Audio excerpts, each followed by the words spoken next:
Russia launched a massive aerial attack on Ukraine today. President Volodymyr Zelensky described it as one of the heaviest bombardments of the country's energy sector since the invasion began. The Kremlin says this is retaliation for Ukrainian strike on an airbase using American-supplied long-range missiles. CBS News Pentagon reporter Ellee Watson joins us now. Ellee, good to see you. What do we know about this attack?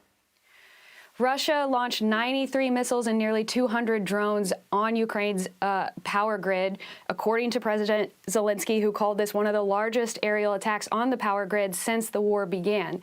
He said that Ukrainian forces were able to intercept about 80 of the missiles, but he again called on the West to offer more support, saying, quote, "Chatter will not stop Putin. We need force that will lead to peace." Now, the U.S. and other allies have provided billions of dollars worth of equipment, including air defense systems meant to intercept some of these missiles to Ukraine. But Russia's apparent goal with these attacks is to overwhelm those systems and to break the will of the Ukrainian people, leaving them with no lights, no heat, no water, just as the country is entering the coldest days of the season. Now, this is a tactic Russia has used every winter since the war began, but this particular strike comes as many are expecting the incoming Trump administration to force an end to the war. And so both Ukraine and Russia are pushing for the best positions on the battlefield ahead of those potential negotiations.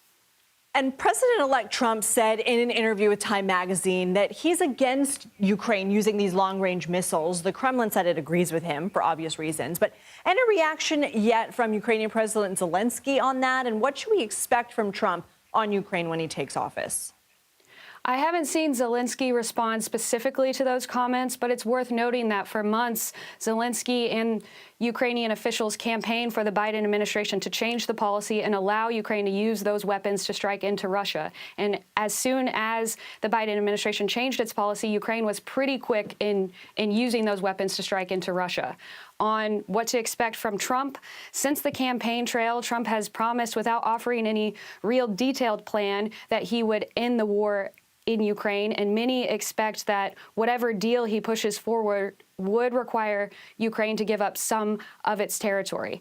Countries around the world are awaiting to hear details, including Russia, on what Trump may have in store.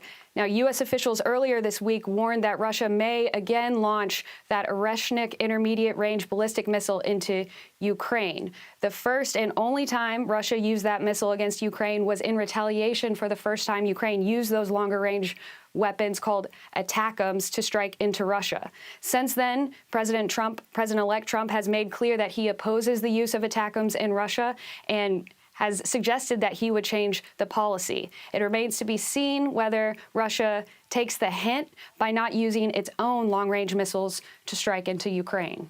Ellee Watson, thank you.